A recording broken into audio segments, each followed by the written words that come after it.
Hello, and welcome back to our Chemical Serenity, the pagan podcast that takes you on a journey through the woods, across the fields and moors, down to the beach where we can sit around a campfire and talk about all things pagan, druidry and witchy in a way that works for you on your path, your journey in this experience of being human. My name is Carolyn and I have been treading this path for over 40 years, and I love sharing my experiences that might help you trying to navigate your path. So if you are already a subscriber, thank you for popping back in, and if you're new to the channel, welcome. Grab a seat, pop your AirPods in, headphones on, and grab a cup of your favourite brew. Sit back and listen in as I tell you all about today's herb, which is Artemisia vulgaris, or more commonly known as Mugwort. Before we get into this podcast, you can probably hear I am absolutely full of cold. I don't know where it came from. I popped out to the grocery store for a loaf of bread and I come back with a cold, which is typical for me, really. Not just me who's had it, my daughter's had it as well, but we're fingers crossed turning the corner, so I am going to be sounding a little bit nasally, a little bit stuffed up, but I didn't want to be in a position where I didn't have a podcast to put out to you, so I'm going to battle on and apologise for any coughing fits I have, any sneezing, and I will do my best to try and edit them out and any bits in. So just bear with me with this horrible cold that I have. So history and folklore of Mugwort. Well, before we kind of get into all the information about it itself, I need to explain the name pronunciation. It's not Mugwort. Warts are those horrible things that grow on your hands and are caused by the human papillomavirus. In herb speak, the wort is actually pronounced wort. It's spelt W-Y-R-T. It's an Anglo-Saxon in origin name, and from the Germanic word of verti, or in Old High German, it's pronounced vers, and in Old Norse it was ert. So I suppose you could really say it's Mugwyrt. I'm not sure why it's changed. I think it's just one of those names that has changed over many years, and the internet's come along and people have seen it written down and thought, well, it's a wort, and it's not a wort, it's a wort. So for me it doesn't need to be changed as far as I'm concerned. Wort is fine. Wort is like saying, I suppose it's like saying that the plant is a virus. It's kind of for me it's a negative energy. We do need to keep some of these old words that of origin and not modernise them for the sake of the energy of modernisation, or we need to keep them, I feel, as if, the plants as they were. So quite frankly, if I was a plant and somebody called me a wort, I think I'd be a little bit miffed, wouldn't you? So if you happen to see a word pronounced wort, so for example, soap wort is actually soap wort, and lung wort is lung wort. The simple translation to modern English, wort actually just means plant. So Mugwort's Latin name is Artemisia vulgaris, named after the moon goddess Artemis, who is the twin sister of Apollo in the Greek pantheon. Now, she's the goddess of the moon and of childbirth and healing, and the plant was known throughout Egypt and the classical world. So it's travelled with the Celts, the Germanic and the Slav people for both medicinal and magical purposes. Now, Pliny records its use in Egypt to honour the goddess Isis, who was also the goddess of motherhood and healing. Now, it goes by some additional names. One of them is felon herb, the St. John's plant, naughty man, old man, sailor's tobacco. It's also thought that it gets its name from the word mugda, which in the time of Dioscorides, of the Greek father of pharmacology, which was sort of circa 40 to 90, mugwort was thought to keep moths away, and in Old English it was kind of pronounced muckwort, and spelled Mucgwyrt, meaning midgewort, again because of its insect repellent properties. It's believed that those Romans brought mugwort to the British Isles from Europe. Well, there's nothing new there, is there? They brought everything.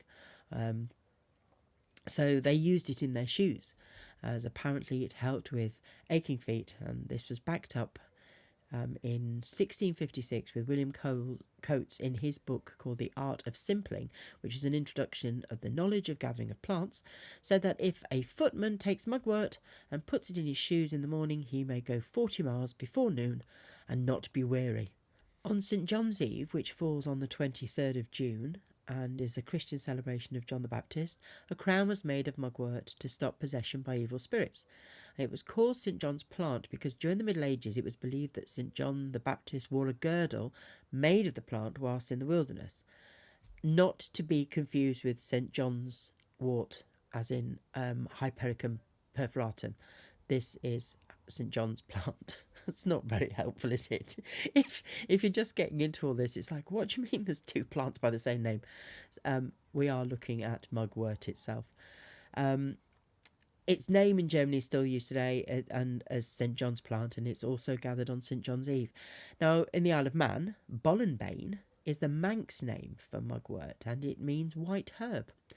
It's their national flower, and on July the 5th they have a national holiday called Tynwald Day, and it is thought that wearing a sprig of Bollenbane about your person would protect you from the naughtiness of the fae, from each other, and also probably from yourself. If you aren't familiar with Manx, that's the traditional language of the Isle of Man. So recognising and growing. The Artemisia family can be a little bit confusing because there's 200 species of the plant, and they are closely similar and very finely cut in foliage. Now, Artemisia pontica is known as Roman wormwood and is used in the making of absinthe and vermouth. And Artemisia absinthium is common wormwood and is also used in the making of absinthe and vermouth. So as you can see, the Artemisia family, depending on the second word. So I think what tends to happen is the Artemisias just get confused, don't they? So that when you're growing, well, if you're buying or you're harvesting it, then just double check the Latin against the common name to make sure that you are actually using the right one. Mugwort is identified as having reddish-brown stems, smooth leaves that are green on top and white hairy underneath, with button-like flowers that are like a yellowy brown. Now, when found in the wild, it grows in wastelands, watersides and footpaths and hedges, and it grows to a height of 3 to 4 feet or 1 to 2 metres. Now, it can be invasive and it will inhibit the growth of other plants around it, so it's not one of the good ones on the list of companion planting. If you're wanting to grow it yourself as part of your journey with the plant, then it might be worth growing a small amount in a pot. And just ensure, though, that it doesn't go to seed and then drop its seeds, as you might find it grows absolutely anywhere the following year. If you're growing it yourself, then it does prefer a cold start for germination, so you could sow it in autumn or winter, outdoors in a spot that you want it to grow, or in your pots. Or in spring, you can just grow as normal in your pots in the area of land that you've designated for it. It prefers full sun, where it can get about 6 to 8 hours a day of light, and also prefers to be watered at the base of the plant rather than spraying it from the top and letting it drip through. It likes to be watered on the bottom, so it's probably a good idea to put it somewhere where you can get the water under the plant itself. And the best time to gather it is in the morning when any dew has dried and before it starts to flower. Once harvested, it can be dried in small upside-down bundles in a warm and airy place, away from direct sunlight. Just ensure the stems are brittle before you store it. Medicinal use. Mugwort has been for many centuries used as a birthing herb, as it stimulates blood flow in the pelvic area and the uterus. Now, Culpeper said it is excellent tea for female disorders. Flowers and leaves should be put in a teapot and boiling water poured over. When cool, add a little sugar and milk. Drink twice daily or more often. Sitting over the infusion helps bring down the courses and hastens delivery of baby, and helps expel the afterbirth. Made into an ointment with hog's grease, it reduces hard knots and kernels that grow about the neck. More effective if daisies are added. For those who have taken too much opium, a fresh juice should be consumed. After 3 drams of dried powdered leaves taken in wine, you should have a speedy and certain help for sciatica. In Chinese, Japanese, Korean medicine, mugwort is still very popular and a common ingredient. Now, the leaves are used in food, oil extractions, tinctures, and can be burned, and it's used in a treatment called moxibustion. Now, moxibustion is used in acupuncture practices all over the world, and it's a treatment whereby the dried leaves of mugwort are crushed down to a really fine, fluffy powder and either used directly on the skin through sort of piling it on the skin. There's like a cigar-shaped tube that they use it with, or acupuncturist needles are heated up using the mugwort. And before you ask, yes, the powder is set alight. If you wish to look into it further, there is information on most search engines on how it works, but moxibustion is using mugwort only. It can also help with promoting relaxation and sleep as a tea, so 1 to 2 teaspoons of dried mugwort made in the usual way and steeped for 5 to 10 minutes and then sweetened if required with honey or stevia, because it is quite bitter. The tea can also be used as a foot soak for tired feet and legs. Mugwort can help with balancing hormones, and the mugwort tea is very good for treating menstrual issues. Also, moderate doses are said to be very beneficial in balancing the reproductive system. It's said that the smoke can be used to help move a baby in from a breech position. Things you learn. It can aid digestion through drinking a tea or taking as a tincture, and it treats constipation, diarrhea, gas, bloating, and intestinal worms. It's also natural and gentle laxative and will treat and restore the underlying problems. And for the liver, it increases the bile secretion and helps to detoxify the liver and the body. For the heart, it promotes healthy circulation in the bloodstream and increases the oxygenation and flow and improves the blood cell generation and lessens the chances of blood clots and lowers blood pressure. Asthma and respiration issues can be helped, as mugwort also helps to relax the tubes and open airways, and a steam can be inhaled to help with bronchial inflammation. Maybe I'm going to need that soon with this cold. Perhaps that's something I should go and rush out and find some in the garden and get that dried very quickly. A side effect of mugwort helps with epilepsy as well, because it's got an antispasmodic property. So in India, Ayurveda use it for cardiac complaints as well as feelings of unease, unwellness and malaise. Salves and balms can be made and applied directly to treat bruises, itching, sores, poison ivy rash, eczema, and can help to reduce scarring by helping the skin to heal faster. And as with other herbs such as plantain, which we've already covered, you can grind fresh leaves of mugwort into a fine paste and apply directly to the skin or wound. You can also, if you make a tea, you can use that topically to relieve itching. And for those who need to regulate their sleep, mugwort is a sedative and can help the body to relax, but still allows us to remain alert when needed. It can improve sleep if taken as a tincture before bedtime, and also hanging mugwort by the bed is said to promote sleep. Tinctures can be taken orally to help with fevers, stomach ulcers, liver complications, coughs and colds. Culpeper said that the leaves and roots should be used and added to marigold flowers, cramp bark and black haw in equal parts, and to use 1 teaspoon of the mixture to a cup of boiling water as a remedy for scanty menstruation. The essential oil of the plant is antifungal, antioxidant and antimicrobial. Its essential oil depends on the plant it's taken from and the season of harvest. So parts of the essential oils have insecticidal properties, and as I've mentioned before, about when we're talking about its name, it can be used in killing insect larvae within the home. However, don't use it outside on your plants, as it will reduce the growth of the plant. But to kill insect larvae, make a weak solution, or like a tisane or tea, and then spray on the affected area. Cooking. Now, you can eat mugwort leaves. You can eat them raw, but they are probably more palatable when cooked or used as a herb garnish, as they're incredibly bitter, and they're best eaten before the flowers bloom. Now, as I've already mentioned, you can find Artemisia in drinks, and before the time of hops, it was used to make sacred and healing beers and called Mugwort Ale in the 9th century. Now, I'd be interested to know if anybody who is listening in, if you use mugwort at all to cook with, or you've got any experience that you would like to share with us. Pop it down in the comments below. If you've been using it for years, or it's something that you think, oh yeah, second age to us, we always use it, then I'd love to hear from you. If you'd like to share that information, that'd be fantastic. Magically, mugwort should not be gathered until Midsummer's Eve. Its flowering season is from July to September. Mugwort is very powerful and it is a protection herb, but if you are in need of an additional bit of protection and peace of mind maybe, then there's a little ritual you can do. Find a small lidded jar and fill it with fresh or dried mugwort. Preferably that you have grown if you can, or if you buy it in, that you perhaps could spend a little time doing some energy work with, perhaps sitting with that mugwort in your hand and connecting with it, whether it's dried or it's fresh, that maybe if you've got a friend has got some that can let you have some, or like I said, if you grow it in the garden, so that you have a connection with the energy.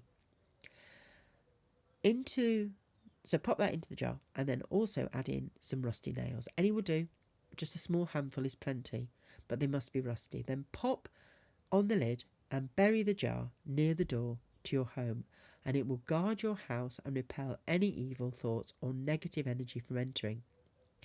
Now, as you do all the above, set the intention by saying 3 times, "Drive away all harm and fear, only good may enter here." So say that 3 times. Drive away all harm and fear, only good may enter here. And that's it. Let the universe do the rest. And if you wish, you can write those words on a piece of paper and add them into the jar as well if you wish to. It's up to you. You don't need to, but if you want to, you can. And like I said, say those words as you are putting everything together into the jar and as you're burying it by your front door.